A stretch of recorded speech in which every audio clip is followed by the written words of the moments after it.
benefits of the trade agreement between Andin countries and the UK.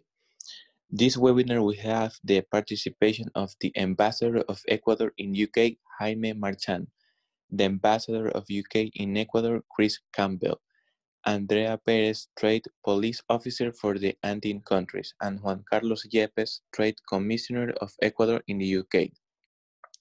We hope the event will be a success and to your complete liking. I give the words to the Ambassador Jaime Marchand, who will give a few words of welcome.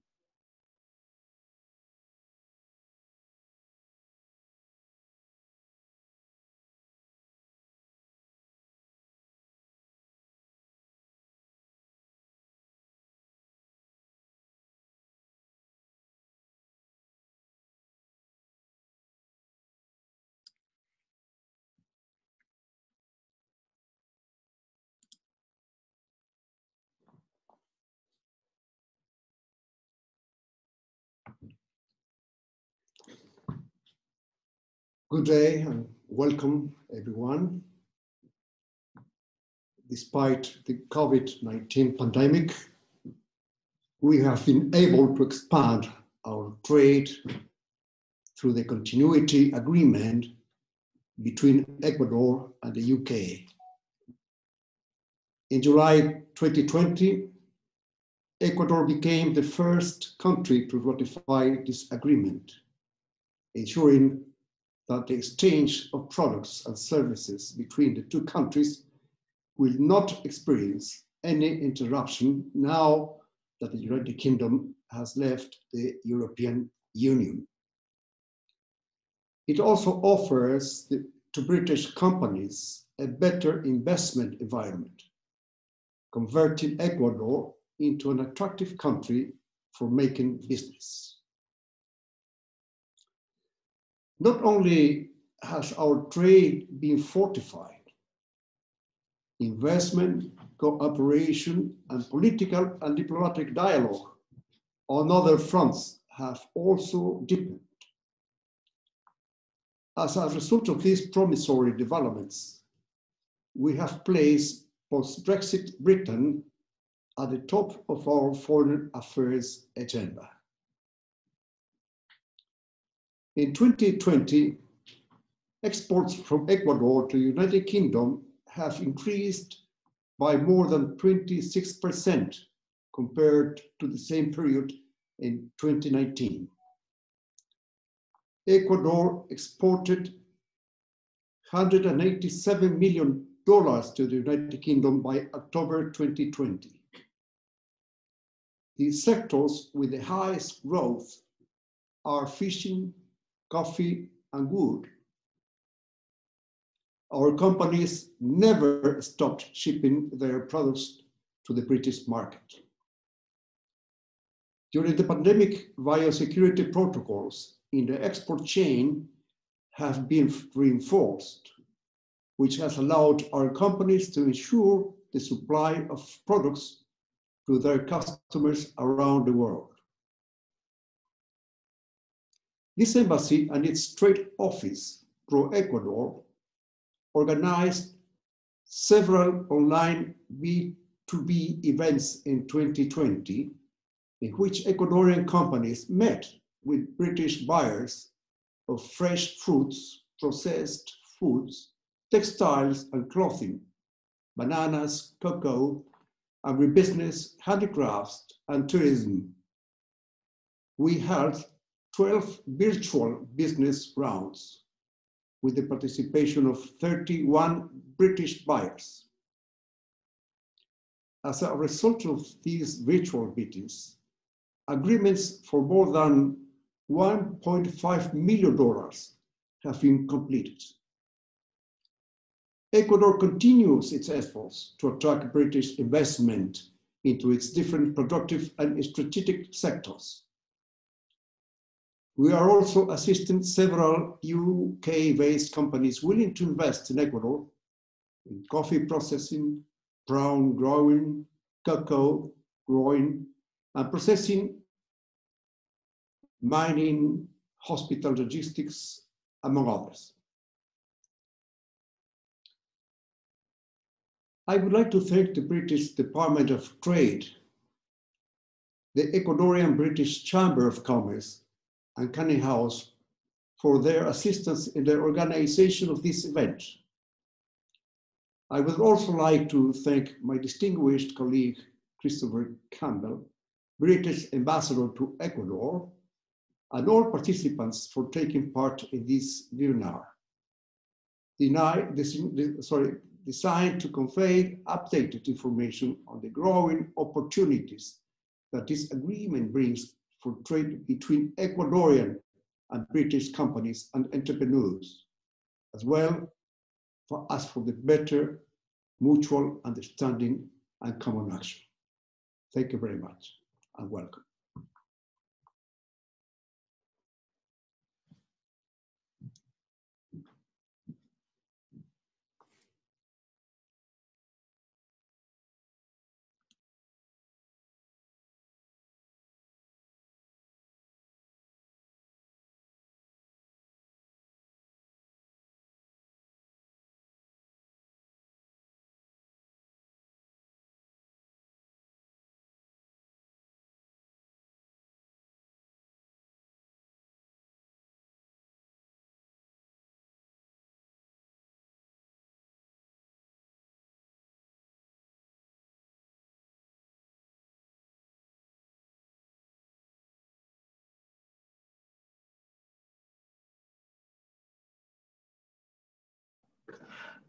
Now some welcoming words from Ambassador Chris Campbell. Good morning, everyone. Good afternoon to those of you in the UK. Thank you very much, Juan Carlos. Thank you very much, Jaime, for your very kind words. And thank you to the DIT teams on both sides of the world for all of your sterling efforts to get us where we are today, which is a functioning new trade agreement offering new opportunities for both Ecuadorian and UK companies to enhance our trade and to build on previous figures that Jaime has already mentioned. I think the good news is we already have an agreement in place. So we avoided any cliff edge at the end of the year when we finished our transition period away from the European Union. And I think thanks to the excellent collaboration that we had with the Ecuadorian authorities, the excellent collaboration we had within Whitehall, the wider sort of Whitehall, we managed to get a document, an agreement in place that avoided any uncertainty for Ecuadorian or British companies. So there was no gap in the trade between our two countries on the 1st of January. And I'm touching wood here on my desk because so far also we've had no reports of any problems, either with goods going into the UK or with goods coming from the UK into Ecuador. So I take that as a very positive point. I think as we all now look towards the future and towards rebuilding our economies after the very hard hit that we've taken globally from the coronavirus pandemic, I think we all need to look at how we're going to build our economies back in a greener, resilient and more sustainable manner. And I think having a brand new trade agreement that offers us those opportunities, that opens those doors for us, I think we now have a window that we can grasp. We now have something that we can build on for our future trade relationship between our two countries. Jaime mentioned the trade figures, which are very good, and they've been increasing year on year over the past years. But I think if I'm being honest, my school report would probably be very good, but could do better. And I think that's the opportunity that this new trade agreement offers us. It offers us the opportunity to build on that trade, to export and import in both directions. Our main focus here in the British Embassy in Quito is obviously looking at British exports to Ecuador. But at the same time, we're interested in increasing the amount of Ecuadorian exports to the UK because it creates employment in the UK and it creates jobs and wealth for us. in the same way that UK exports to Ecuador create jobs and create wealth here in Ecuador. And as we look to rebuild our economies, this new agreement is exactly what we need and what we want to offer. We want to open those doors to British companies. We want to open the doors to Ecuadorian companies. We want to be more innovative, more creative, and more ambitious in how we deliver our future trade. And I think that is why I'm working hand in hand with Ambassador Marchand, with Jaime and his whole team in the UK, with Juan Carlos, with all the team here in Quito. We're working in joint collaboration to make sure that we're making the most of this new agreement, that we can open doors for the UK companies to come to what might for them be a new market here in Latin America, with new opportunities across a range of sectors. There are opportunities for investment here in Ecuador. There are opportunities to sell your products here in Ecuador. I've been struck, I've only been here 4 months, but I go to the supermarkets, I see lots of products from North America, from other parts of the world. I don't see enough British products in the supermarkets here. I don't see enough British products around Ecuador. We're very good in certain sectors, but we need to work stronger in others. And for that, we need your help. We need your help as the international trade advisors to promote this new agreement to British companies, to explain to them there is a market here in Ecuador for your products, to talk to us about how you can do that, how you can best use this trade agreement. This is now my third regional stroke grouped trade agreement that I've dealt with over my career in the Foreign Office.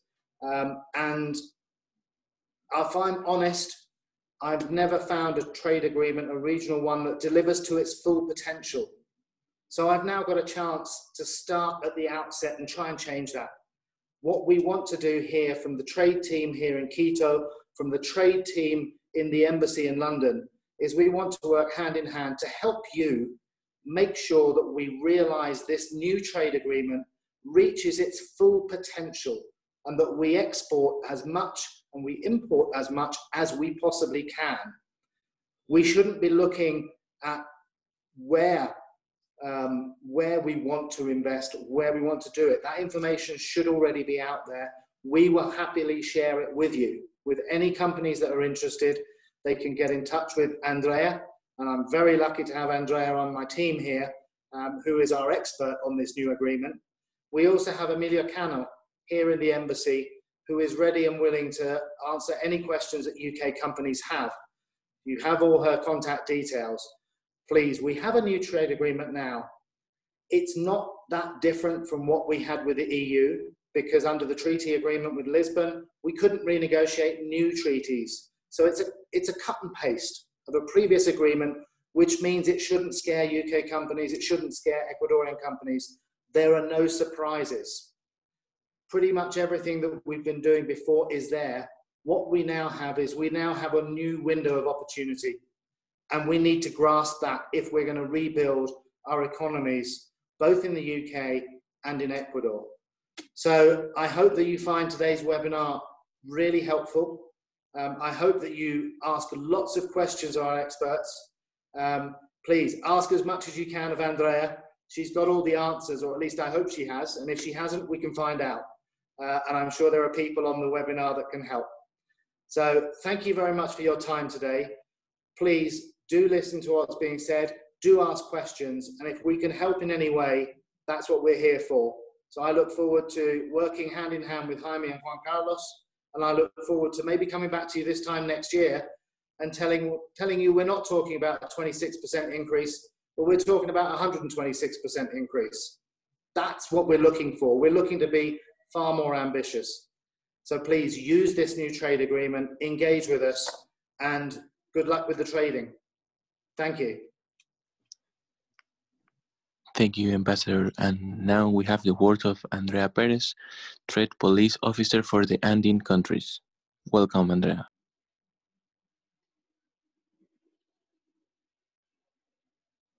Hi, everyone, and thank you for both ambassadors' words, and thank you, Chris, for for introducing my presentation. Now I have a lot on my shoulders, so I hope I am able to deliver what you are expecting from this seminar. A little bit of my background. I used to work for the Ecuadorian government in the area of trade policy and trade negotiations, where I had the opportunity to negotiate this agreement from the Ecuadorian side with the United Kingdom. And that is what gave me actually this opportunity to now be serving to the British government, actually in the implementation of this important trade agreement. So in advance, for those who are connected from the United Kingdom, apologies for my not that perfect English since I'm Ecuadorian, but I hope I'm able to transmit you all the information that you needed. And if not, please ask questions. We are going to be able to answer some of them during this webinar. And if not, we are going to answer them by sending you an email. Also, I'll give you my contact at the end of the presentation. I'm going to share my screen. I hope you can see it. I don't know if, Juan Carlos, you can give me a heads up if you are able to see this presentation. Oh, yes, we can. Okay. Thank you, perfect. So just give me some minutes. Yeah, okay. How I'm going to divide this presentation, I'm going to give you a little bit of the background of why this agreement was negotiated and why it was important to do it. The context regarding why the Andean countries or the Andean region is important for the UK and vice versa, why we believe as UK to be important for the Andean region. The main part of my presentation is going to focus on the trade continuity agreement, an explanation of what actually continuity means and the different and most relevant parts of the agreement. At the end, I'm going to give you some information about transition since, as you know, from the 1st of January, the United Kingdom do not apply the EU legislation anymore. So there are some little things that actually change on the application of the legislation that is important for you to know, and some final information that could be useful for you. On the background, as you know, the EU Andean countries trade agreement was active or in force for Colombia and for Peru since 2013. And for Ecuador since 2017, thanks to the protocol of accession of Ecuador to that agreement. But then the decision of Brexit came, and then we, as the United Kingdom, wanted to adapt or to adopt all those agreements, but we weren't able to negotiate new agreements since we were still part of the European Union. So what we decided is to negotiate continuity agreements with all those countries with which the EU already had agreements. Then the official exit from the EU came in January 31st, 2020. But we negotiated with the EU a transition period, which allowed us to use the EU legislation, the agreements that of the EU trade agreements until the end of the 2020. So since 2021 January, we now have an independent trade policy already. And sorry, the United Kingdom, as you know, champions free trade. So our main objective was to reach to the end of 2020 with as much agreements as we could.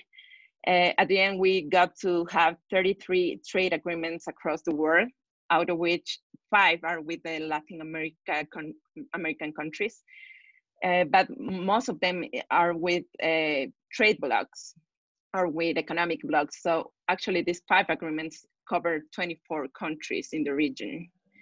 We can see here the 5 agreements that we have. The last one that we reached was with Mexico. And with all this, we have managed to cover a bilateral trade of almost 15 billion sterling pounds with the region. And this is a really important deal for the United Kingdom. Also important to know that out of this 15 billion sterling pounds, 19% of that trade is covered by the Andean countries. And this is why we believe this is a really important region for the United Kingdom. But also it's important for you to notice that we have almost covered all the agreements that we used to have when we were part of the EU. So if we didn't get to have this agreement with the Andean countries, the Andean countries would have left a part of all these benefits that the United Kingdom is covering with the Latin American region. We also are planning future negotiations with Mercosur and with CPTPP, which will help us to have even more agreements and more free trade around the region. So important to be part of all these tendencies that the United Kingdom is having. On the context, I'm going to try to go fast on this because the ambassadors already covered like pretty much a lot of this information, but just to go fast, we see the Andean region as a really important part of the world. We can see here that the Andean region, of course, covers 4 countries, but only 3 of them, Colombia, Ecuador, and Peru, are part of this trade agreement. And these 3 countries are an important share or an important proportion of the Latin American population, GDP, and trading goods. And so we believe that we have a lot of potential to grow in this region. Also, these 3 Andean countries demand a lot of automobiles, medicines, electronic devices, agricultural and industrial machinery, among other products and services, of which United Kingdom is really a really strong partner. And that is why we are really interested in growing in this region. We see here that Ecuador is the smallest country in the region, and of course, the one that represents the smallest share, but it still is a really growing and important market for us, as we are going to see later on. Here we see the trade of the bilateral trade of the UK with the region and with Ecuador, and once again we see that Ecuador covers only the 13% of the bilateral trade that United Kingdom has with the Andean region. But important to notice here that 63% of the total trade flows is the Ecuadorian exports to the UK, and 37% of the total trade is the United Kingdom exports to Ecuador. So Ecuador is a really important, the greatest beneficiary of this bilateral trade, and we're happy with this, but we still feel and think that, as we can see here, there are a lot more to do. We can see here that the bilateral trade, here is the trade balance. So the bilateral trade was decreasing since 2015, but when we reached the agreement, the entry into force of the EU agreement that also applied to us in 2017, the trade started to grow again. We can see here that UK exports to Ecuador grew, and also the UK imports from Ecuador did the same. And the trade balance is still in a deficit for the United Kingdom and surplus for Ecuador. But as I mentioned, we're okay with that. We just feel that what we need to do is to grow the exchanges in both sides. We see here that we are complementary with products. The main UK export products to Ecuador are in the medicine and pharmaceutical products, beverage, cars, and some other chemicals and machinery. And on the other side, Ecuador exports to the United Kingdom mainly fruits, and as you know, mainly bananas, and fishery products, some abaca and some flowers, but we see that we are focusing just few products, and that's what we want to increase. We want to increase and diversify the offer, the export offer, and to increase the export values. And that we are really focused and working on that, as the Ambassador Marchand mentioned, in doing promotion and business and strengthening the business links, where we will keep doing that. And also, we believe that this bilateral agreement, even when it is really similar to the European Union agreement, now we are able to have a bilateral dialogue, a bilateral interaction that will help us to streamline procedures and processes that are really important for the bilateral trade. Just to end this part, we see, and this is how we envisage as United Kingdom, our potential in Ecuador and where we want to grow. Well, we have these products that we already sell to Ecuador, like vehicles, medicines, fertilizers, insecticides, electronic devices, ceramics, that we feel that we have a lot more room to grow here. But also there are some products like cargo trucks, radars, and this is just some examples where the United Kingdom is selling to the world and to other countries in the region, but for some reasons we are not selling here in Ecuador, and we will believe we have already room to sell these products too. And then in the right side, we see the services where we want to focus, because as you know, the United Kingdom, its main focus is in services more than goods. So we would like to grow in Ecuador in sectors like renewable energy, infrastructure, mining, security, that both ambassadors already mentioned. So now going ahead with what the agreement is and why it is important. As you know, and as we have been mentioning, this is a trade continuity agreement. So it is also almost the same agreement than the one we had with the EU. And it is, of course, a multi-party agreement that covers trade relations between the UK and Ecuador, Colombia, and Peru, but not as a bloc, but as it covers the independent relation with these three countries. So as this agreement is managed like that, the entry into force of the agreement did not depend on having all the procedures already done in each country, but it could enter in force independently for each country. So now we have this situation where the trade agreement is already in force for Ecuador and for Peru, because these two countries managed to end all the necessary procedures for the entry in force of the agreement. But with Colombia, and I wanted to mention this just in case there is some companies here that has some trade also with Colombia, that are trading also with Colombia. With Colombia, we are actually not applying the agreement right now because Colombia is still pending to end some internal procedures. But we are applying a bridging mechanism, which kind of is the same, and that helps to continue to apply the preferences until the trade agreement enters into force.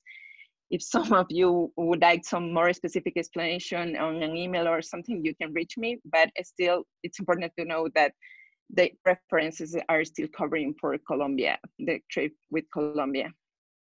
Now, what exactly means a continuity agreement? What we did was to negotiate a short agreement, a short text, that what did was to trespass all the articles, almost all the text of the EU agreement to our agreement. And you can see, I have left some links here if you would like to go to read the agreement. But we have almost the same text incorporated in the text of our trade agreement, in order to keep the same structure, the same rules, the same commitments, and the same tariff, and to make sure that the tariff liberalization schedules just continue without any interruption, and that there is not any interruption also on the term periods of some commitments. I'm going to explain this in more detail in the rest of my presentation. So since it's almost the same agreement, it comes that with the United Kingdom and the Ecuador and the other ending countries, we have a comprehensive trade agreement. What does this mean? This means that this agreement covers like a whole range of areas, initiating with trading goods, and all what is around trading goods, like it is market access, trade defense, rules of origin, sanitary and phytosanitary measures, technical barriers to trade, and customs and trade facilitation. Also, trading services. This we adopted exactly the same articles, so important for you to know that all the commitments that we had under the EU agreement are still covered by this agreement, and that the services and rules for the trading services can be managed under this agreement. And then also some other areas that are related to the trading goods and services, like competition, public procurement, intellectual property, and trade and sustainable development, that for which that are not aware, this is a chapter where all the commitments on labor and environment that are linked to trade are what we do is to commit to respect these commitments and these provisions that each country has, in order to make sure that the growing of the trade and the impulse that we're given to trade do not affect any of these areas. Because as you mentioned, as Ambassador Campbell mentioned, for the UK, it's really important, the environmental area mainly, so we're going possibly to be managing some aspects of these commitments in the trade agreement too.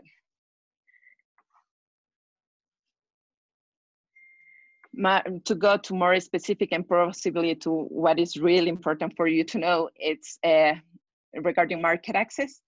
As I already mentioned, the tariff liberalization schedules and the percentage of the tariff reduction were not modified with respect of those of the EU and the countries' trade agreement. And this means that the liberalization schedules have not been restarted either. So we are going to be able to keep with this liberalization as we were already part, or we keep being part of the EU agreement, even when this is a new agreement. And this finally means that the majority of the Ecuadorian products will continue to enjoy total liberalization to access the UK market, and that the UK products, on the other hand, will continue their course of liberalization, enjoying tariff-free access for those products that were already liberalized. To make it more easy for you to visualize what I have said, this is Ecuador's tariff liberalization schedule in favor of UK products. And this is important for you to know that since the EU agreement was an agreement between parties that had different levels of development, what the EU at that moment accepted was that the EU products could enter to Ecuador in a longer liberalization schedule. So as we see, the majority of the UK products are now set in the 5, 7, and 10 schedule, which means that after 6, 8, and 11 years, once the agreement entered into force in 2007, these products are going to enjoy free access. So we are here in 2021, and as we see, the UK products could enter, the majority of the UK products will be liberalized in 2022, then in 2024 and 2027, depending on the product. And these products are mainly in the areas of medicine, construction supplies, tiles, iron bars, and some others. We are going to have this presentation public, so you can go and see to more detail later, but I don't want to give all my time explaining all this right now. What I wanted to let you know is that we have in the United Kingdom created some websites that will be really helpful for you. For example, here we have a link that will take you to a web page or a website where you can look for all the tariff rates, taxes, and requirements to access Ecuador. It's a general instrument where you can type the country, in this case Ecuador, and it will take you to look for all this information. I'm not going to do it right now because this specific page is for UK users or for people that is in the UK, so it won't open for me right now, but it's important for you to know that you can use that website to see all the information you may need. Just to give you an example, I have put here all the main UK products to Ecuador, which are focusing motor cars, Scotch whiskey, of course, immunological products, printing material, and some medicaments. And as you see, in 2021, the majority of them are already with free access, with zero tariff. But the motor cars are paying right now 15% and will be totally liberalized in 2024. And some medicaments that are already paying less than 1% will be totally liberalized to enter the Ecuadorian market in 2022. On the other hand, this is the UK's tariff liberalization schedule in favor of Ecuador. So how the Ecuadorian products enter the UK market. And as we see, the majority of the products were actually already liberalized at the entry into force of the agreement in 2017, and they will keep enjoying this liberalization. There are some really few and specific products that are set out in different schedules, like for 3 years, 5 years, 7 years, and 10. But as we see, they are just few of them, and actually most of them Ecuador do not actually export. So we can believe and think that the majority of the Ecuadorian export products are already entering to the UK now that we have our agreement into force with free tariff to the United Kingdom. And regarding bananas, which is really important for Ecuador, within the EU trade agreement, Ecuador already arrived or reached to the final liberalization stage, which represents 75 euros per metric ton. And this tariff, which is the last one, as I mentioned, is replicated in our agreement. So Ecuador did not have to pay, or is not paying again a high tariff, but we are enjoying on the same tariff that it was paying for entering the EU. Sorry, I just forgot. We have a website that is really similar to the one that I mentioned before, but to check on the tariffs, taxes, and general requirements to access the UK market. So for those that are in Ecuador or for UK importers of Ecuadorian products, you can use this instrument to check all the information you may need, and it's really useful. There are some products that were excluded from the agreement or from the liberalization, but they are really few. I'm just letting you know if needed, but this means that these products are not going to be liberalized. Not that they cannot enter to the market, but that they are going always to pay a tariff. That's just what an exclusion means.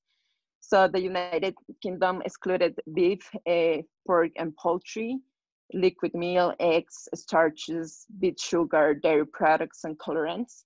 And on the other hand, Ecuador excluded some other similar products like meats, liquid meal. They are similar. You are going to see it here in the presentation.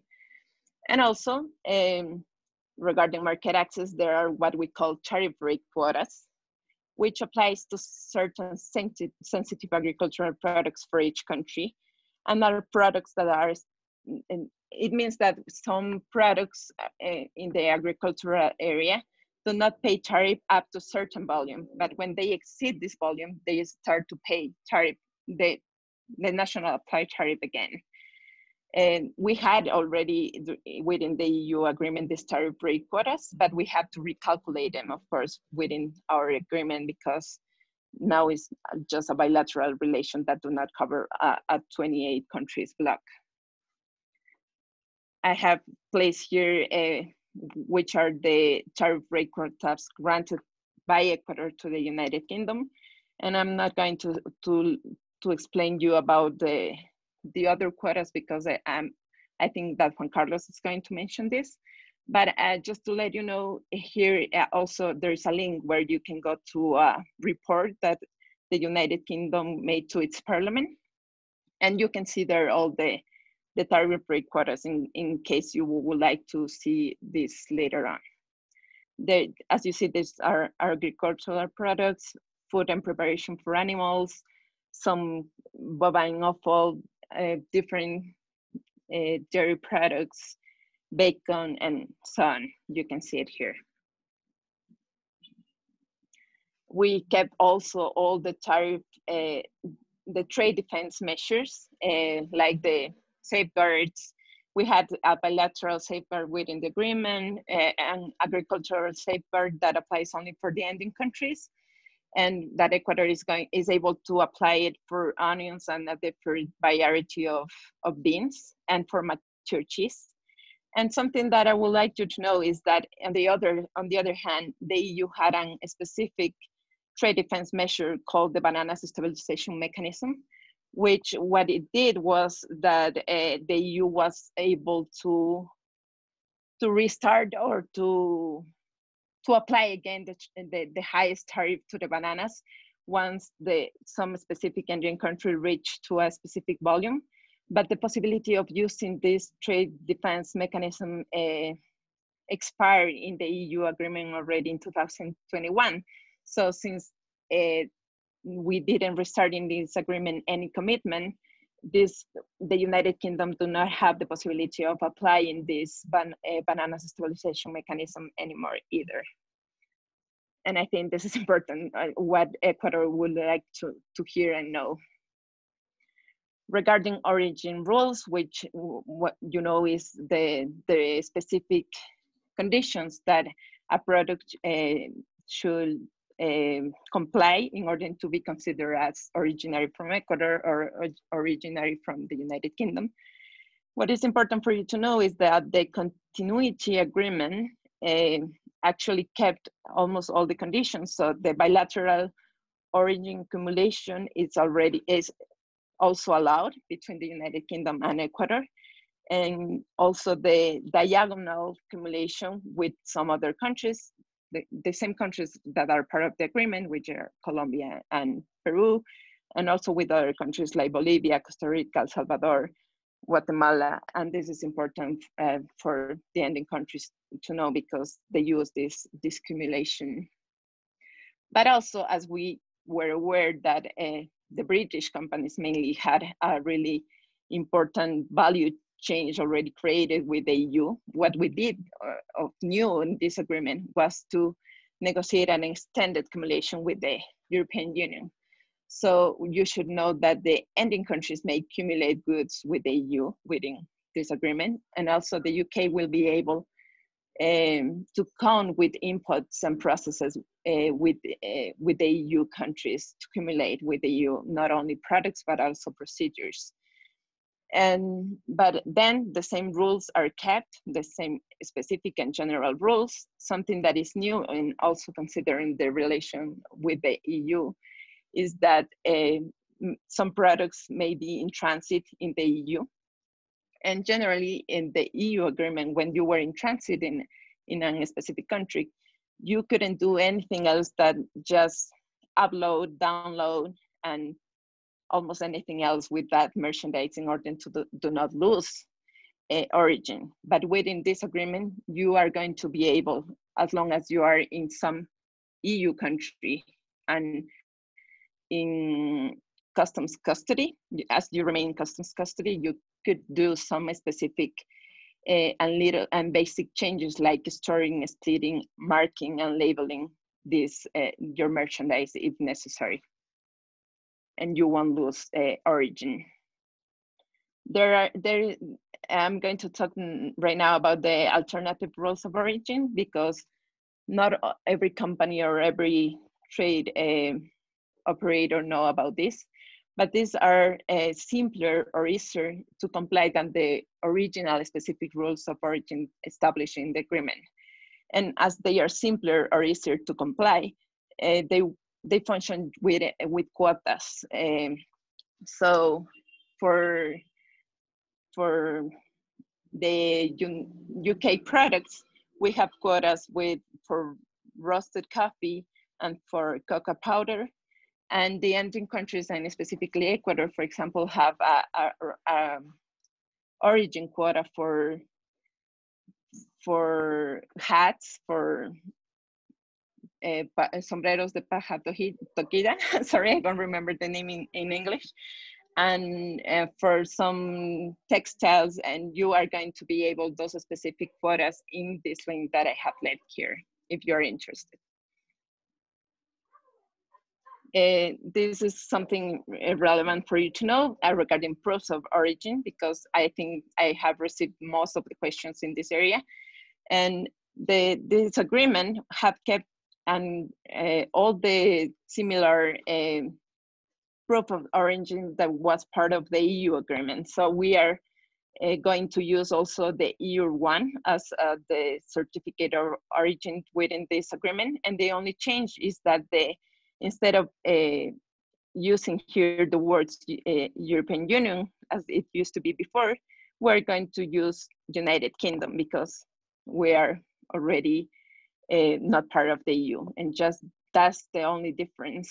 And also you are going to be, if you are an authorized exporter, you may keep just issuing invoice declarations as you were able to do it within the EU agreement too. And here I have left the wording you should do in your invoice in case you are able to do that and you are authorized to do it.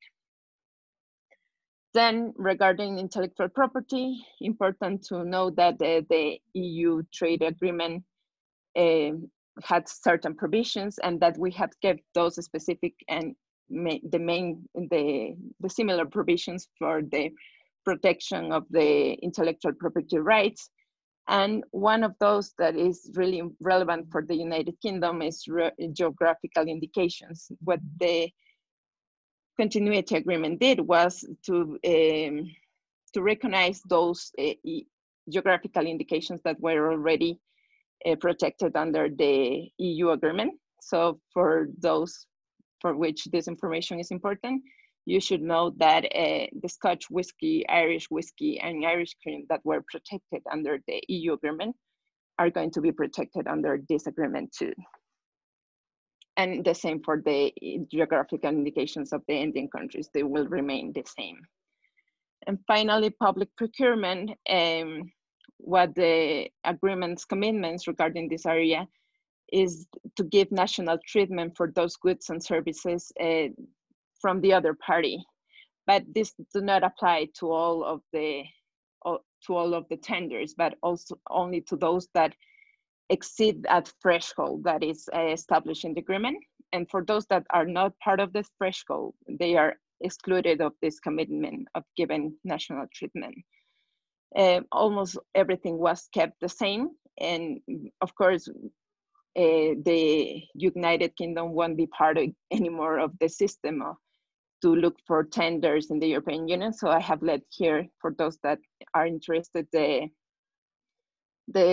where to find for tenders in the United Kingdom. But then all the provisions are the same if you are a company that are interested in entering into this specific market, which is really interesting. Then I mentioned, and finally, I mentioned that there are some information about the transition procedures. And this is something that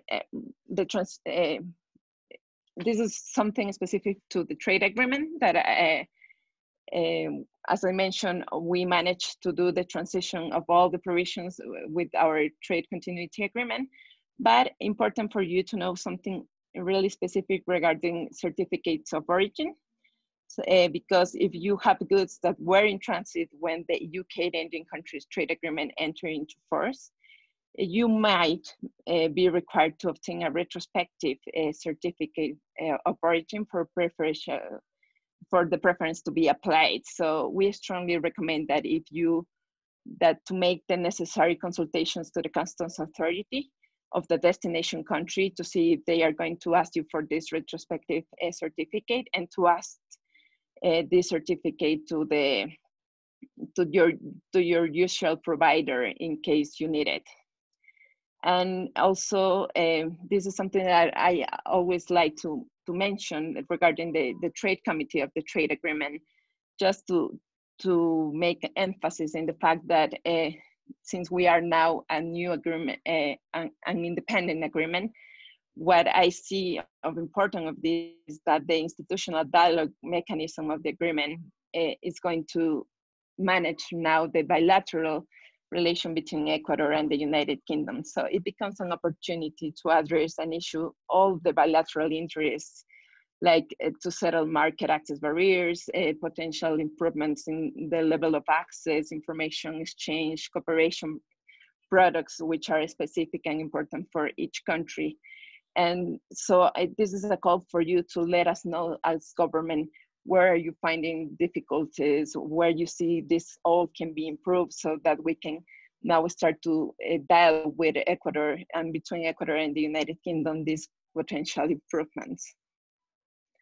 Now, final information, and I swear we are not going to give you more time with this, but possibly this is information important for you to know regarding sanitary processes for animal and products of animal origin. You of course are not going to be able to use traces anymore, which was the mechanism of the European Union. Instead, if you are in Great Britain, you need to use the new IPAPs. And here I'm leaving some information for you to register to IPAPs if you are not have been able to do that yet, and some guidance on how to do it. But also you need to know that if you are in Northern Ireland, because of the Northern Ireland Protocol, you will still be using traces. But then the export health certificates remain almost the same. All the Andean countries already have been notified and have already adapted these export certificates to their national systems. So I think we have done the homework there, and that we are going to be able to manage all this without any interruption. Regarding phytosanitary procedures to sell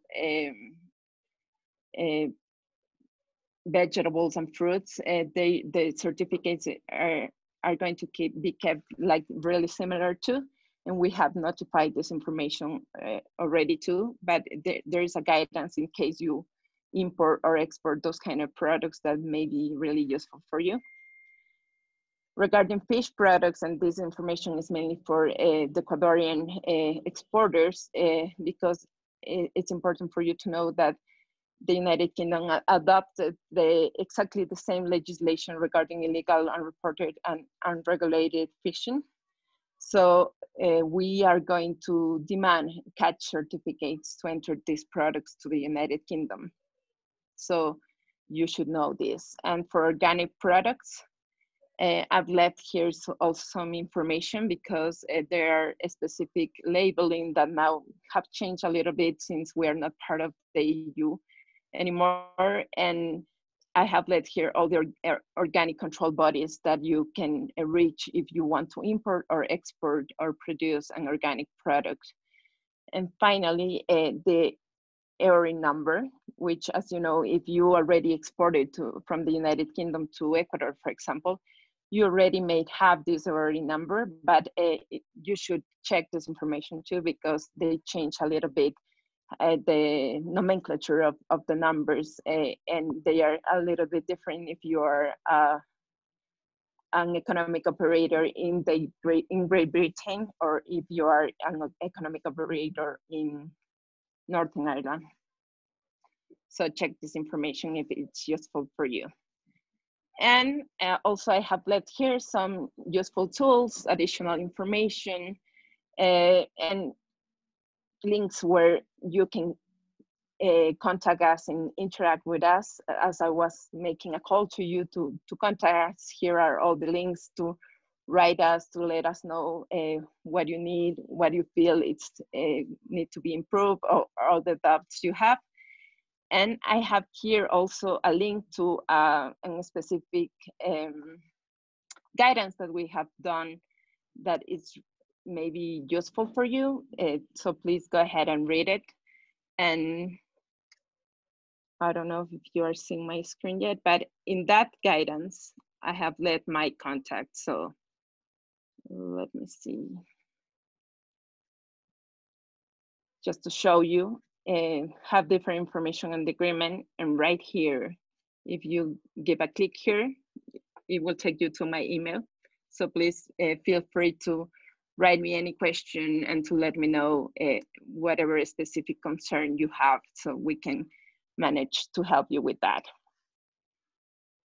There are some numbers, helpline numbers in the different areas, like for energy, fish, animals. If you need to contact HMRC for borders and importing and export procedures, just call them. They will be able to help you. We understand that transition may be difficult in some areas, so we have managed to do all this important and relevant guidance and to give you these numbers to reach to us if needed. So I hope this information was useful for you, and happy, as I mentioned, to give you any more information at any time. Thank you all.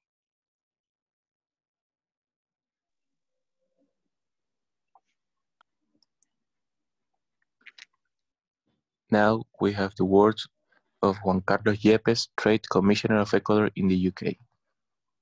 Thank you, Alessandro. I would like to thank Ambassador Marchand and Ambassador Campbell for their kind welcoming words, and congratulate my colleague Andrea Perez for such a complete and detailed presentation. Extremely difficult to match, and it's not going to be my intention to do so. Finally, thank you for all the participants to be here with us. I can see some familiar faces and familiar names from importers here in the UK, so thank you for your time. This webinar is for you, and also our Ecuadorian exporters and companies exporting to the UK. I will share my screen now to start our presentation.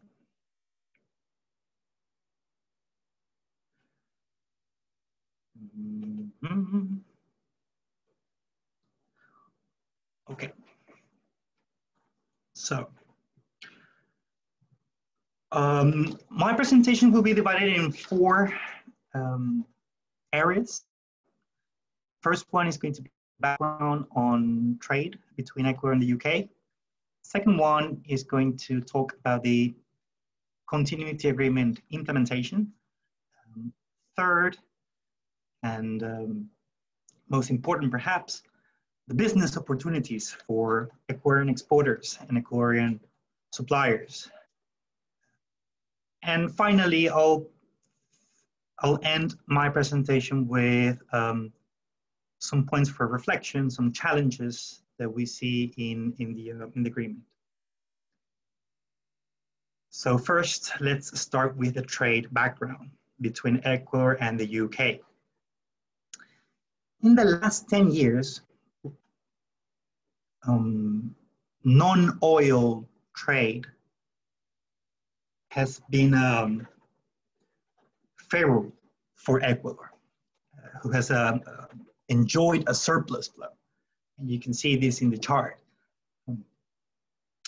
So in 2020, just in 2020, we have reached until October $187 million in exports, which is considerably higher than the final number for last year, 2019. If we compare January to October periods in 2019 and 2020, there is a 37% increase in Ecuadorian exports. So this is good news, and it shows the importance of the agreement. As Andrea mentioned, there's pre-EU agreement and post-EU agreement periods that we need to compare, we need to analyze. Ecuadorian exports to the UK were increasing at the beginning of the decade, but at some point in 2014, 2015, they started to decrease, reaching a very low of 139 million in 2016, which was a really difficult year, 2016, for both countries. But then the EU agreement was implemented in 2017, and you can see how there was some kind of frenzy. There was an increase, a considerable increase to a record point on that year, $199 million. And if you follow international trade interaction, you will see that after the frenzy or after a high point level, then trade tends to stabilize. So that's what happened the following year. It got to 189, and in 2019 got a little bit lower. Also a difficult year for Ecuador. That definitely affected the exports. But then COVID year arrived in 2020. The COVID virus arrived in 2020, and it created an opportunity to Ecuador to keep supplying quality foodstuff, and that's why we see, and we think that's the explanation for the increase in our exports, not just our quality, but all the safeguards, all the protocols that were reinforced during this year, during the pandemic year, which allowed our exporters to increase their sales. So,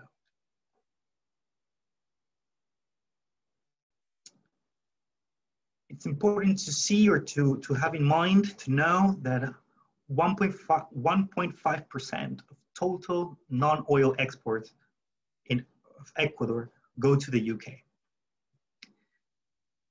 And this means, this is translated to 360 companies are exporting to Ecuador, to the UK from Ecuador, and 93% of those are micro, small, and medium businesses. These 360 companies or people export a bit more than 230 products. Of these, 90% are foodstuff.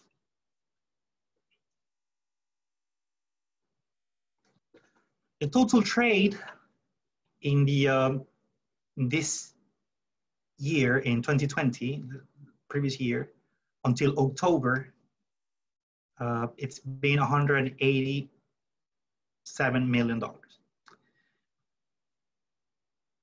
Those are the exports. And then if we get the imports from the UK, we have a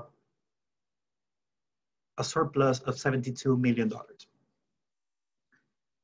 Also, an important number to check is that, or to have in mind, is that 0.5% of total imports in Ecuador come from the UK.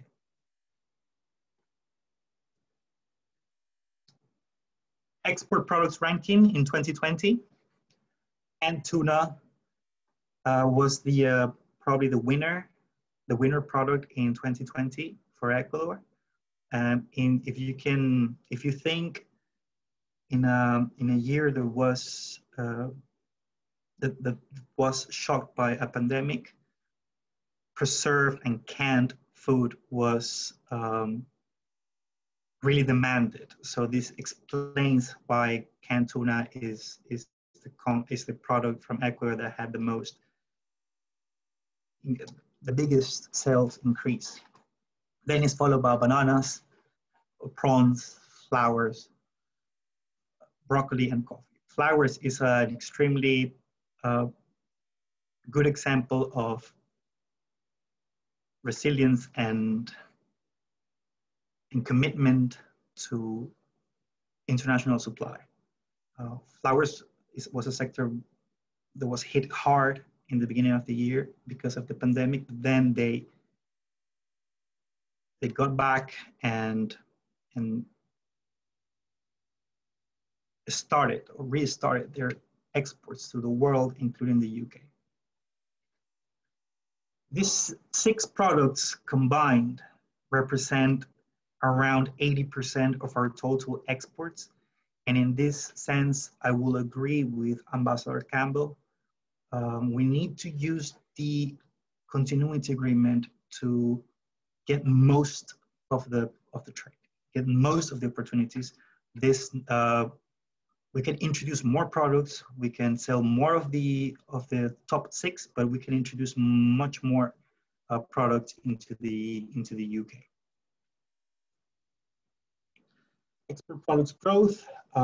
So far, if we compare 2019 to 2020, from January to October, we see that most of our products have experienced an increase, a growth. You have canned tuna and bananas and prawns and abaca fibers and broccoli. Some other sectors have experienced some decrease, and this is completely understandable. But the ones that have been hit the most are other fruit, like exotic fruit, tortilla straw hats, and textiles.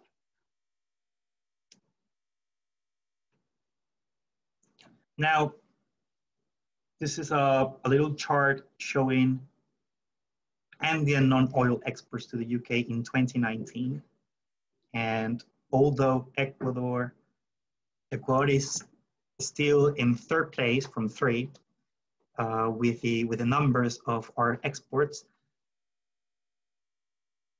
the UK participation in our total non-oil exports is 1.5%, which is in between what Colombia and Peru are doing. So I believe there's, as I said, there's chance to increase this trade. We can easily get the most of this continuity agreement and introduce more products into the UK. Now, I would like to mention some aspects of the continuity agreement implementation.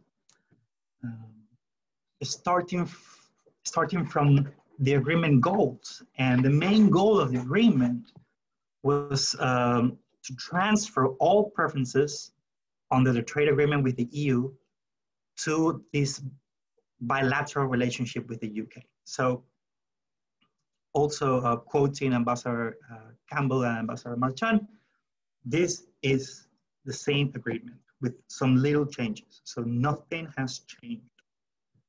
You have the same preferences, same conditions, even slightly improved or boosted, so nothing has changed. The second goal was to keep competitive. So Ecuador could keep competitive if compared to the other countries that were negotiating continuity agreements with the UK. And finally, to maintain the tariff reduction schedule or calendar agreed with the EU. So these were the 3 main goals, and all goals were achieved. 95% of Ecuadorian products will have 0 tariff to access the UK. And this is the most important thing that we all need to know. If we are planning to export products from Ecuador to the UK, or if you are a UK importer, that you're willing to buy products from Ecuador. Most of our export offer will have 0% tariff to access the UK. In the immediate time, 60% of British products will have 0 tariff to access the Ecuadorian market. The tariff reduction schedule established in the EU agreement will be kept, has been kept. And there's small room for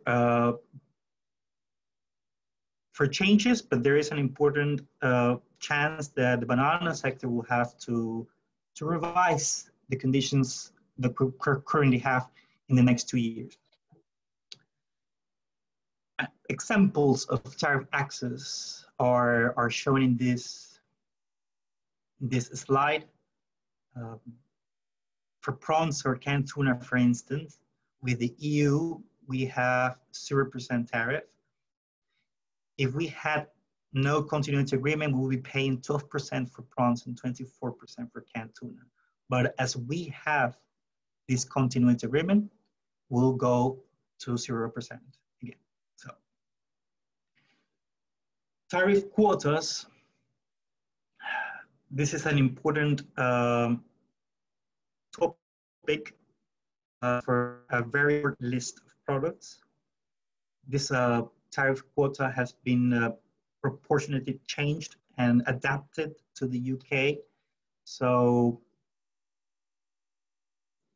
this is something that it needs to be taken into consideration if Ecuadorian suppliers are planning to export to the UK in a specific list of products like fresh or frozen garlic, sweet corn, mushrooms, sweet corn prepared or preserved, maize, rice, manioc starch, raw cane sugar, confectionery products, rum. So this is the list of products that have a quota, and the quota that is in the EU agreement has been adapted to the UK.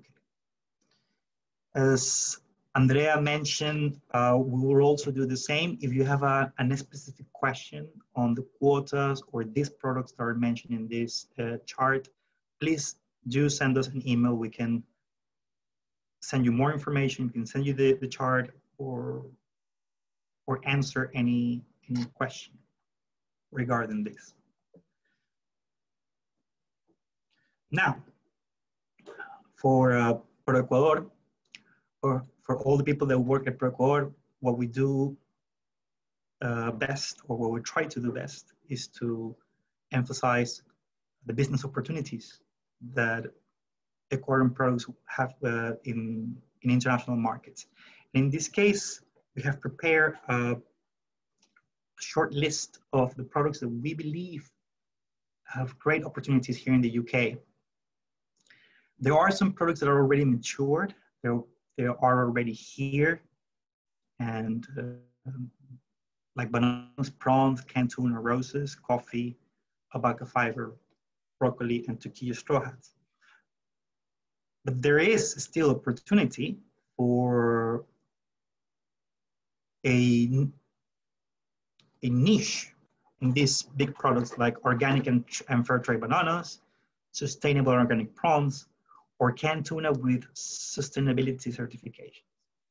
The growing products are preserved roses, organic cocoa products, chocolate, specialty green coffee, ethical and sustainable fashion accessories, exotic fruit, like pineapple, papaya, mango, frozen and fresh fishery, aseptic fruit puree with high standards and quality assurance, and frozen vegetables. And finally, we have a short list of products that we see potential, like superfoods, fruit and vegetable powders, specifically grains and seeds with added value, non-traditional fruit with global GAP certification, fashion design, canned fruit and vegetables with high standards in quality assurance, and towel buttons.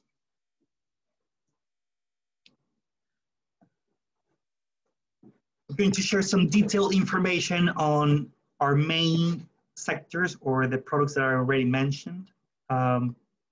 Processed food or superfoods. There is a wide range of processed food manufactured in Ecuador, as you may know, that complies with all current international quality standards. Ecuador produces 90% of the world's supply of dried fishes. If you didn't know, this is an interesting fact. Most of Ecuadorian snacks are made of green plantain, yellow plantain, cassava, malanga, native potatoes, among other vegetables. Ecuador has an important processed fruit industry. It supplies frozen concentrate, aseptic fruit purees to the most important brands in the world, like Nestle, Grains, or Del Monte, or Chiquita. And there are important manufacturers of fruit and vegetable powders, like cacao, banana, spirulina, moringa, plantain, lupin, among others. When it comes to prawns, Ecuador, and this is an interesting fact, Ecuador was the first grower of prawns in the American continent. And Ecuador prawns are also considered the best, one of the best in the world for its texture, flavor, and quality. We export more than 200,000 metric tons per year. We have a sustainable production all year. Industry meets all social and environmental standards. And they also invest lots of resources in research and development. And Ecuador is one of the first to supply organic and sustainable prawns into the UK. And tuna industry is more than 70 years old, with experience of 70 years, and is known for its high quality standards. And the fact that most of its fleet is 100% Ecuadorian. Ecuador has the biggest fleet in the Eastern Pacific, biggest exporter of canned tuna in the world, and processes 3 types of tuna: skipjack, yellowfin, and albacore. Bananas, most of you know, Ecuador is the first exporter of bananas in the world. For every 4 bananas eaten in the world, 1 is Ecuadorian. So that's a number that makes us proud. Bananas are known for unique flavor, size, and quality. We have production all year round. And this industry creates more than 270,000 jobs, directly and indirectly. Exotic fruit, we see lots of potential with exotic fruit from Ecuador. The 3 fruits that are ready to supply UK supermarkets are mangoes, pitahaya, and pineapples. There, you can see them in UK supermarkets, but we are convinced that there's opportunities for more, especially for pitahaya or dragon fruit. Fishery, it's also a very experienced industry. There's a wide range of fish that Ecuador could supply, like wahoo, scholar, dorado, yellowfin, tuna, among others. The industry has established a closed season of 2 months in each year to protect a specific species. Cocoa. Ecuadorian cocoa is known as the pepa de oro, or golden seed. And it's one of the finest cocoas in the world due to its particular aroma and flavor. 65% of the fine aroma cacao world supply comes from Ecuador. And Ecuadorian cocoa is used in fine chocolateries around the world. Flowers. Ecuadorian flowers are considered some of the best due to life colors, long steams, and durability. We're the second exporter of roses in the world. Ecuador has the most flower varieties in the world. Coffee. Our country is one of the few that can export all varieties of coffee, Arabica and Robusta. And Ecuador produces and exports green, roasted, and instant coffee, all 3 possible products from the industry. The roasted coffee that we export or produce is done in very small batches that guarantee the quality, aroma, and flavor.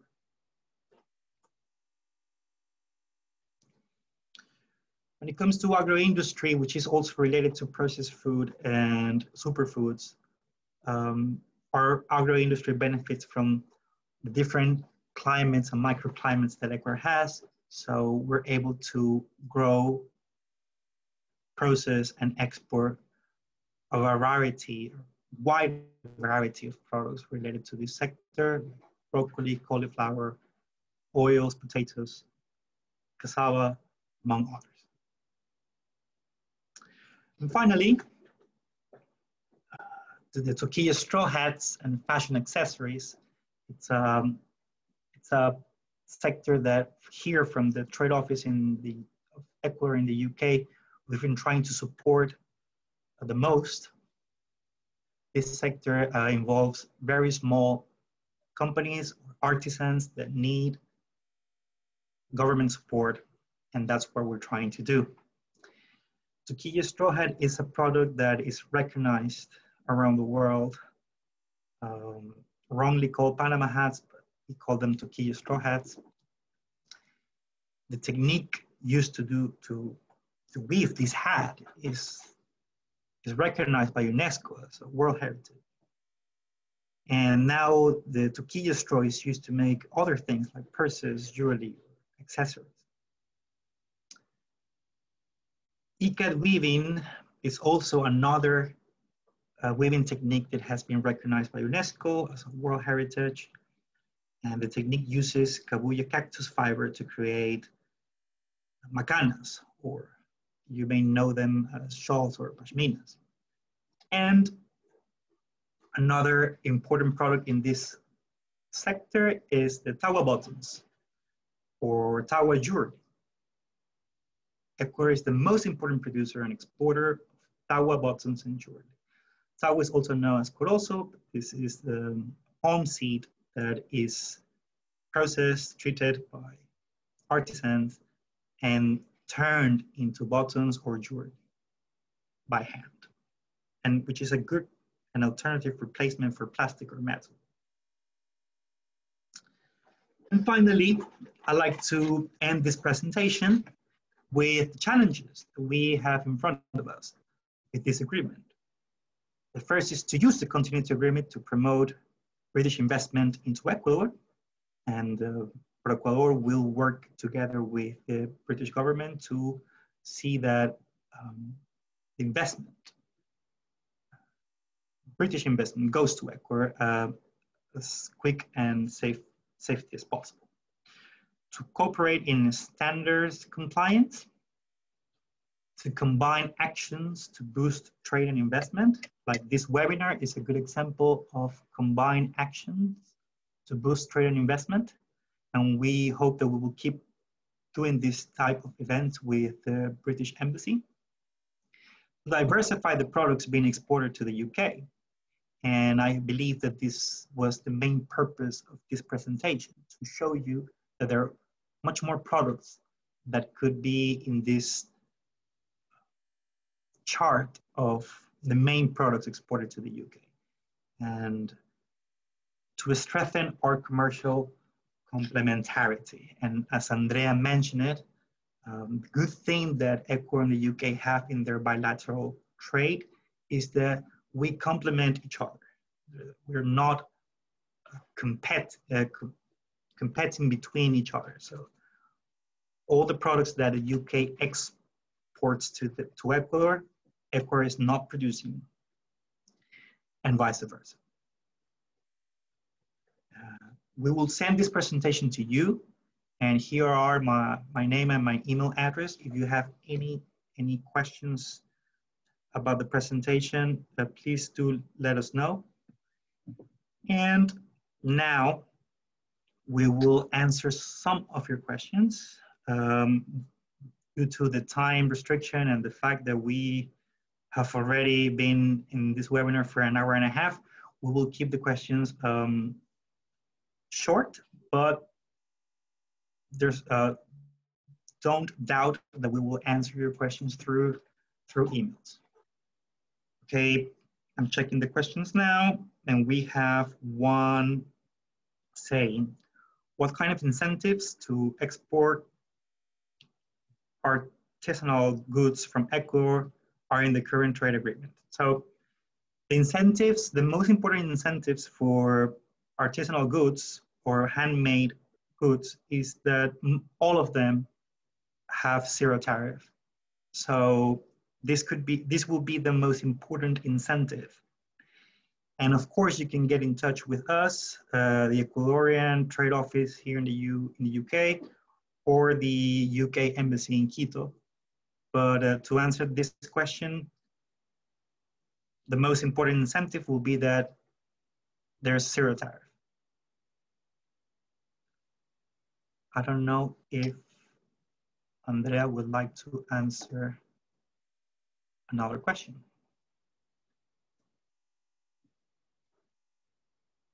Andrea?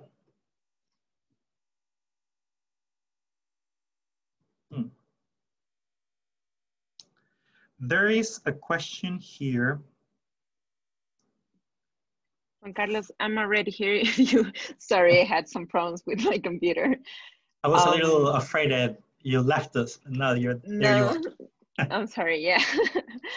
I saw just one question, and I don't know if you and Alessandro can tell me if there is any more, but I saw one regarding the maximum level residue levels of cocoa, and what it's important for you to know is that leaving the EU was an important decision in order to have an independent trade policy and independent policy in different areas, and to from now on be able to adopt our own decisions. But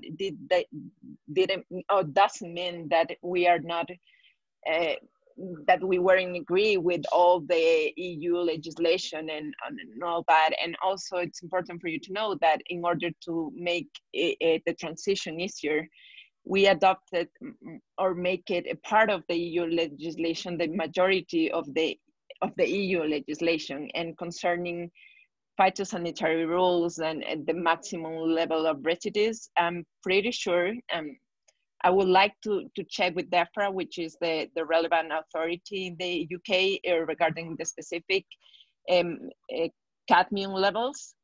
But for now, my answer would be that the UK incorporated in its own legislation the majority of the EU legislation, and of course this will be ruling in a similar way than it was in the EU.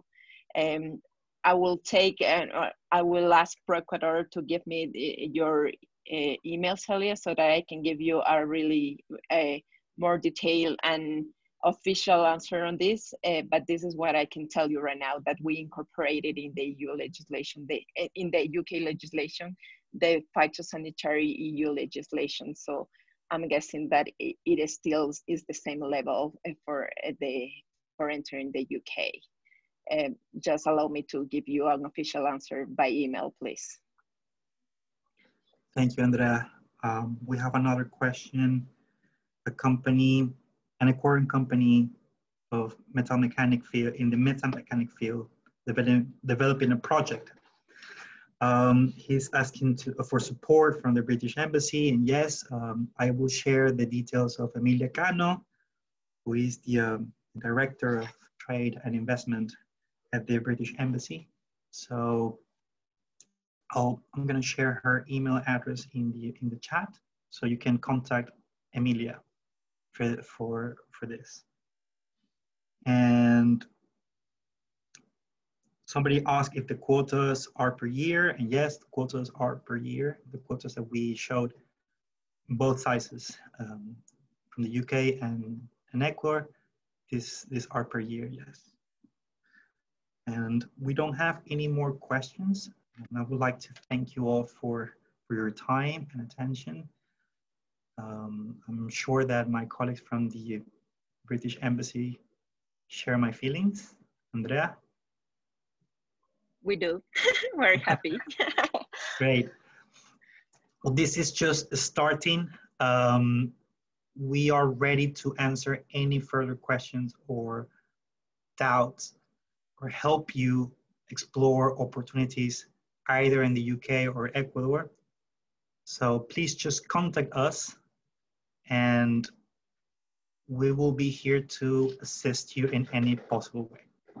Thank you for your time. Thank you all, and congratulations, Juan Carlos. It was really nice to know all the potential that Ecuador has to enter the UK market, and I hope you all enjoyed this presentation too. Thanks, and see you in another occasion. See you Bye. all in another occasion. Bye. Share in the chat. Thank you, Juan Carlos. Thank you, Andrea. Thank you, Ambassador Jaime. Thank you, Ambassador Chris. Thank you to all the participants. We hope the event has been useful and see you soon in the next webinar. Thank you to all. Bye. Bye.